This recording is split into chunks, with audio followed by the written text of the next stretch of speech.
Guys तपाईहरुलाई चाहिँ यो प्याज काटेर के गरेको होला जस्तो लागेको होला है। यो चाहिँ हामीले अनियन रिङ बनाउन लागेको। अनि यसको लागि चाहिन्छ बेसन, अनि बेसनमा स्वादअनुसार नुन, मसला राख्ने। अनि त्यसपछि चाहिँ अनि यहाँ छ तेल छ, यसको लागि तयार छ। अनि त्यसपछि अब यसमा चाहिँ मिलाएर हाल्ने। अनि यता छ आलु चप बन्दैछ। यता चाहिँ यो आलु चपको लागि रेडी भइसक्यो। अनि अब हामीले चाहिँ आज आलु चप र अनियन रिङ बनाएर देखाउँछौँ। कस्तो हुन्छ हेर्दै गरौँ है त। अब बनाउन हामी सुरु गर्छौँ।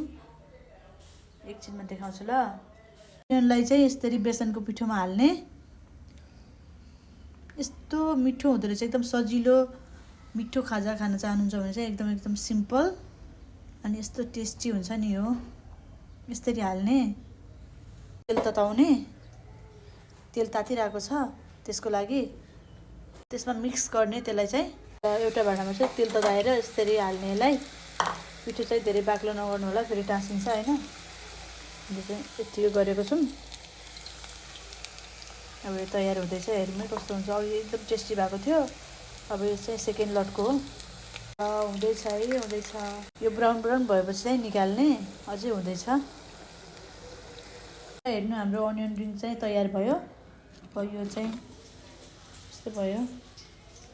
अब तपाईहरुले चटनीसँग, सससँग, जेसँग पनि खान सक्नुहुनेछ।